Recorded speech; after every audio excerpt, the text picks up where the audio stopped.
especially to our instructor, Sir Jongko. So today, we're going to tackle about human rights and social justice. So first, let us know what is human rights. So human rights are the basic rights and freedom that belong to every person in the world, from birth until to death. So they apply regardless of where are you from, what you believe, or how you choose to live in your life. So the basic rights are based on the shared values like dignity, fairness, equality, respect, and independence. So take note that these values are defined and protected by law. So like give an example, sa atong Bill of Rights here in the Philippines, the Article 3, Section 1. So, no person should be deprived of life, liberty, or property without due process of the law. Therefore, any person be denied the equal protection of the law. So, in that sense, hindi ka naman basta-basta patayin dahil karapatan mo mabuhay bilang isang tao. So, that is human rights. We have four characteristic of human rights. So, first is inherent. So, when we say inherent, it is initial part of our lives, intrinsic. So, like what I've said earlier, human rights is natural. So, essential part of something else, it's built in and cannot be separated. So, when we say inherent, means that human rights are the basic rights and freedom that belong to every person in the world from birth until to death. So, the second one is universal. So, people have human rights whoever they are and whatever they are. So, human rights apply to everyone, everywhere, regardless of how they are or where they live. So, that means they belong to all people. So, like for example, a person in the Philippines has the same rights to express their opinion in the United States, even though that their culture and laws might be difficult. Third one is indivisible, means human rights must be enjoyed by everyone in its full range.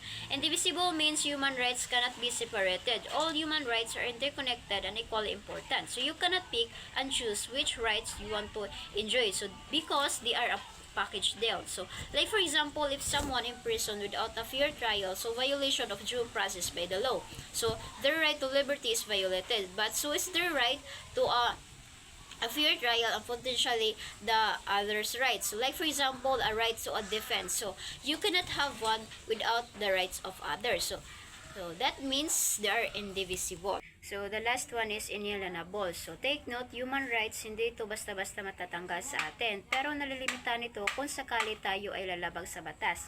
Meron tayong karapatan bilang isang tao. So, meron din karapatan ang ibang tao. So, the moment that you exceeded your freedom, kung saan ay nakakagawa ka ng pilagro, halimbawa sa ibang tao, sa kapakanan ng buong bansa, so you definitely be restricted from enjoying your own freedom. According to Aspect of Life, we have 5 categories of human rights, which is the civil rights, political rights, economic rights, social rights, and cultural rights. So when we see civil rights, rights to life. So these rights protect individual from unfair treatment by government and other individuals. So like for example, the freedom of speech. Kita as students, like mag-report, so we have a right to express our ideas even though differ akong viewpoint sa inyo ha. So these rights protection against discrimination based on race, religion, gender, etc. Rights. So economic rights, individual ability to participate in and benefit from the economy. So like for example, the right to have a job and earn living, like apply tag work. So mahir ta based sa qualification, dili mo based sa race, gender, at ethnicity. Justice. So social justice, these rights focus on well-being and social inclusion. So ensure being basic standard of living there, make sure that everyone has access the thing they need to live in a decent life, participate in society. So like for example, we have a chance nga may eskwela o magtuon. So if magsakit ta, so natay right magpa-hospital and living a clean and safe environment. One is cultural rights. So right to individual and group to participate and benefit from their culture. So like for example, a person freely practice their religion without fear of discrimination, or natay rights nga mag-worship o celebrate sa religious mga holiday o express sa ato ang mga belief openly. So naatay right to practice one's religious and belief. 1948, Universal Declaration of Human Rights already emergent, kung saan sinasabi kung ano ang kailangang i-observe o kailangang ibigay ng mga gobyerno sa iba't ibang bansa. So, diri gi-declare na itong 30 ka article. So, we will able to attain kung unsa ang angay buhaton or dili. Good day everyone, my name is Jasmine Autentico Adnao. let's move on to the social justice. So, social justice is refers to the view that everyone deserves equal rights, opportunities, and treatment. Uh, so, social justice ito ay tinatawag na katarungan, konsepto ng pagiging patas. Ipinapakita nito ang lipunan kasama dyan ang pagiging patas sa pangangalagang pangkalusugan, trabaho, mapabahay man at higit pa. Sa isang lipunang makatarungan sa lipunan, ang mga karapatang pantao ay iginagalang ng malaki at nararapat sa lahat ng bahagi ng lipunan. Nakikita ito sa katangian tulad ng lahi, klase, sexualidad at kasarian. Ang social justice ay merong 5 principles. Una ay ang access, equity, participations, diversity, and rights. So, una ay ang access. So, access is ensured all people have access to goods and services regardless of age, gender, ethnicity, and etc.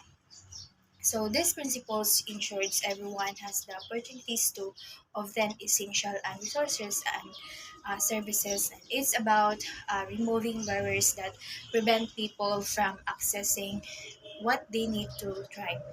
For example, providing affordable healthcare to all citizens regardless of income level, ensuring public transportation is accessible to people with disabilities, offering accessible education to all, and including those in rural areas where uh, learning differences. So, ang pag-access sa mga mapagkukunan na ay isang malagang prinsipyo ng katarungan, panlipunan at tumutukoy sa lawak kung saan ang iba't ibang mga socio-economic sa grupo ay tumatanggap ng pantay na access upang uh, bigyan ng lahat ng pantay na simula sa buhay. Maraming mga lipunan na nag-alok ng maraming mapagkukunan at serbisyo para sa kanilang mga mamamayan tulad ng pangangalaga sa kalusugan, pagkain, tirahan, edukasyon at mga pagkakataon sa libangan. So, gayon pa man, madalas na umiiral ang hindi pantay na pa-access sa mga naturang serbisyo. Halimbawa nito ay mga individual mula sa mamamayang sambayanan sa mga upper at middle class. Kadalasang mas kayang mag-aral sa magandang paaralan at makakuha ng post-secondary education na humahantong sa mga mas malaking pagkakataon na makakuha ng mga trabahong mas mataas na kita sa hinaharap. Sa kabaliktaran naman, ang mga mula sa mga mababang uri ay nahaharap sa mas kaunting mga pagkakataon. Ito naman ay naglilimita sa pag-access ng mga edukasyon para sa mga susunod na henerasyon at nagpapatuloy sa pag-ikot ng pagharap sa mga disadvantages. Second is equity. So equity is to ensure fair distribution of available resources across society. So equity is recognized that not everyone start at that same point. It's about providing different levels of support to achieve equal outcomes. It addresses systemic disadvantage faced by certain groups. So, example, implementing affirmative actions policies to increase presentation of under presented groups in higher education or employment, providing scholarships, especially to students from low-income families, offering additional support services like tutoring, mentoring to students with learning disabilities. So, kabilang din sa halimbawa ang civil rights movement na nakapaglaban para sa pagkakapantay na lahi at mga women's suffrage movement na ipinaglaban ang karapatang bumoto ng kababaihan kasama sa iba pang mga halimbawa ang hustisya sa kapaligiran pagtiyak sa patas pagtato hinggil sa mga panganib at kapaligiran at pagkapantay-pantay na pangangalagang pangkalusugan na tinitiyak na ang lahat ay may akses sa kinakailangan. Okay, the next is participation. So participations is enable people to participate in decision which affects their lives. So participations is refers how everyone's in society is given a voice and opportunity to verbalize their opinions and concerns and have a role in any decisions making that affects their livelihood and standard of living. Social injustice occurs when a small groups of individuals makes a decisions for a large group while some people are unable to voice their opinions. So, ang pagpakikilahok ay tumutukoy sa kung paano ang bawat isa ay sa lipunan ay binibigyan ng boses at pagkakataon na ipahayag ang kanilang mga opinion at alahanin at magkakaroon ng kapilisan ng mga paggawa ng desisyon na nakakaapekto sa kanilang kabuhayan at antas na pamumuhay. Ang kawalan ng hustisya sa lipunan ay nangyayari kapag ang isang maliit na grupo ng mga individual ay gumagawa ng mga desisyon para sa isang malaking grupo habang ang ilang mga tao ay hindi maipahayag ang kanilang mga opinion. Example is establishing a community forums where residents can participate in local planning decisions, creating participatory budgeting processes where citizens have a say in how public funds are allocated, ensuring diverse representation on boards and committees.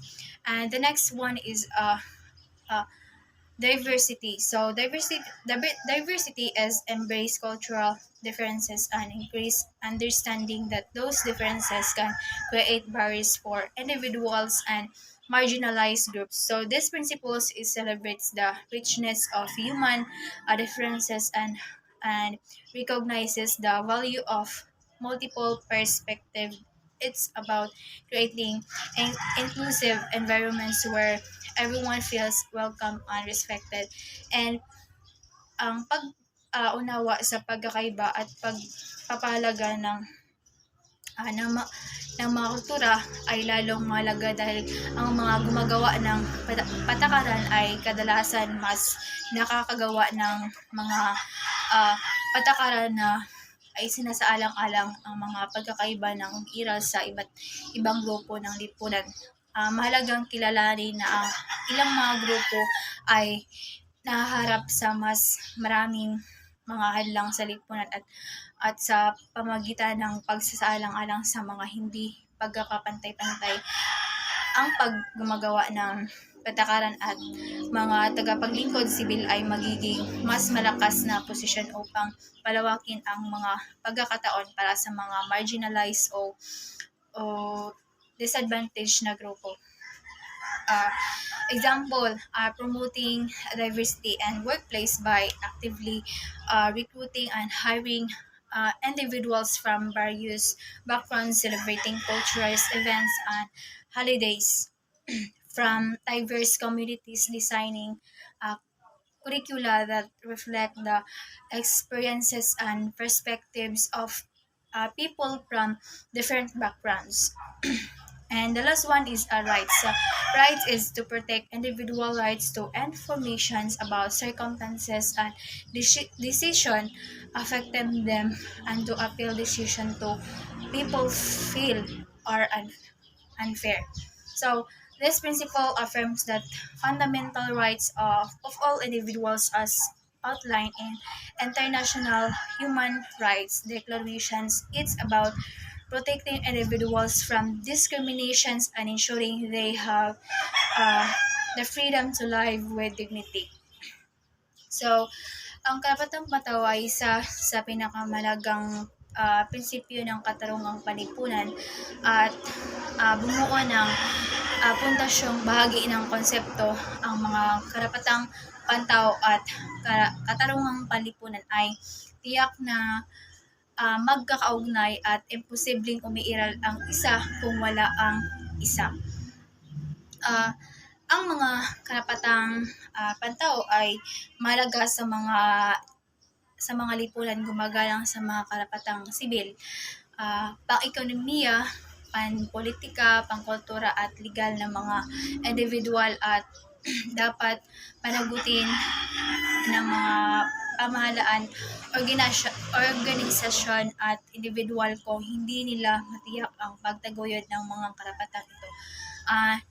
Napakalaga ng mga ito, maraming lipunan at kinikilala sa buong mundo sa pamamagitan ng mga institusyon tulad ng International ah, Criminal Court at ng United Nations Human Rights Councils. Example, protecting the rights to freedom of speech and expression, ensuring the right to fair trial, upholding the rights to education, guaranteeing the rights to healthcare, protecting against discriminations based on race, um, gender, religions, or other characteristics.